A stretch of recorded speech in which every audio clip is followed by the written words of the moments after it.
মাংসের তৈরির চাপ খেতে পছন্দ করে প্রায় সবাই। লুচি, পরোটা, রুটির সঙ্গে খেতে বেশ ভালো লাগে এই চাপটি।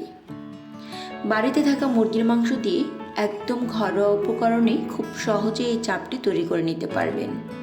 বিকেলের নাস্তায়, অতিথি আপ্যায়নে কিংবা বিশেষ উৎসবে এই চাপটি অনায়াসে তৈরি করতে পারবেন। তো আজকের চিকেন চাপটি তৈরি করার জন্য আমি এখানে 2 পিস নিয়েছি চিকেন লেগ পিস। এরপর একটি হ্যামার দিয়ে এই মাংসগুলোকে আলতো হাতে পিটিয়ে একটু থেতলে নিতে হবে। এখন মাংসের থেকে হাড়গুলোকে আলাদা করে নিচ্ছি। অফকোর্স চাপ রেসিপিটি কিন্তু বোনলেস মিট দিয়ে তৈরি করা হয়, আর এভাবে এটা খেতে বেশ ভালো লাগে।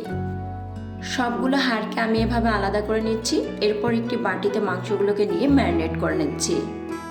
ঝালের টেস্ট অনুযায়ী মরিচটা ব্যবহার করবেন। আমি এখানে 1 টেবিল চামচের মতো লাল মরিচের গুঁড়া দিয়েছি, আর 1/4 টেবিল চামচ দিয়েছি হলুদের গুঁড়া। 1 টেবিল চামচ করে দিয়ে দিচ্ছি আদা বাটা এবং রসুন বাটা।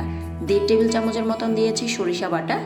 এই চাপের জন্য কিন্তু সরিষা বাটাটা বেশ ইম্পর্টেন্ট। স্বাদ মতো লবণ দিয়েছি, আর 1/4 টিস্পুন দিয়ে দিচ্ছি বিট লবণ। 1/2 টেবিল চামচ করে দিচ্ছি ভাজা জিরার গুঁড়া, গরম মশলা গুঁড়া এবং ধনিয়ার গুঁড়া। এটা আমার হোমমেড গরম মশলা গুঁড়া।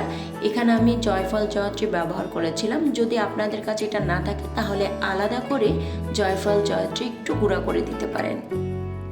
চিকেন চাপের বেশ স্ট্রং একটা ফ্লেভার, টেস্ট এবং কোডিংটা বেশ ভালো হওয়ার জন্য এখানে অবশ্যই প্রায় 2 থেকে 3 টেবিল চামচের মতো সরিষার তেল ব্যবহার করছি। এখন সবগুলো ইনগ্রেডিয়েন্টসকে খুব ভালো করে চিকেনের সাথে মিশিয়ে নিচ্ছি। আমি এখানে প্রায় 1.5 টেবিল চামচের মতন লেবুর রস নিয়েছিলাম। লেবুর রসটা কিন্তু অবশ্যই চাপের ফ্লেভার এবং টেস্টটাকে স্ট্রং করে দিবে। চিকেনটা ম্যারিনেট করা হয়ে গেলে রেস্টে রেখে দেবো প্রায় 30 মিনিটের জন্য। প্রায় 30 মিনিট পরে চিকেনটা কোডিং করার জন্য চলে এসেছি। এখানে আমি চিকেনটা কোট করার জন্য বেসন নিয়েছি। এরপর এতে সামান্য করে গোলমরিচ গুঁড়া আর লবণ দিয়ে খুব ভালো করে মিশিয়ে নিচ্ছি।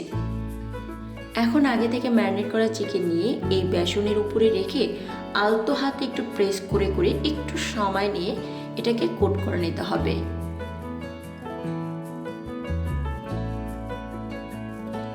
আমি এভাবে একটু ঝেড়ে নিচ্ছি যাতে করে এক্সট্রা বেসনগুলো পড়ে যায়। চিকেনটা কোট করার পরে এটাকে আর রেস্টে রাখার কোনো দরকার নেই, সরাসরি এটাকে ভেজে নিতে হবে। তেলটা কিন্তু গরম করে নিয়েছি, তবে এত বেশি গরম না যে চিকেনটা দেওয়ার সাথে সাথেই চিকেনের ব্যাক সাইডটা পুড়ে যায়।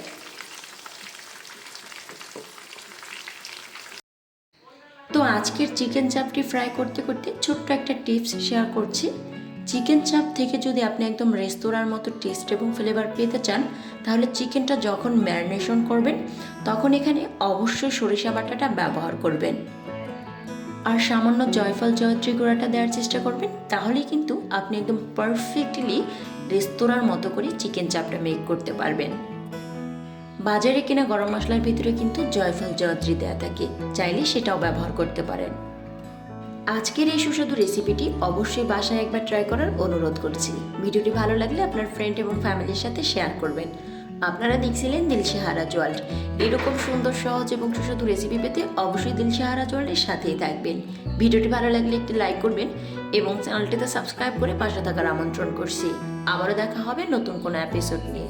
আল্লাহ হাফিজ।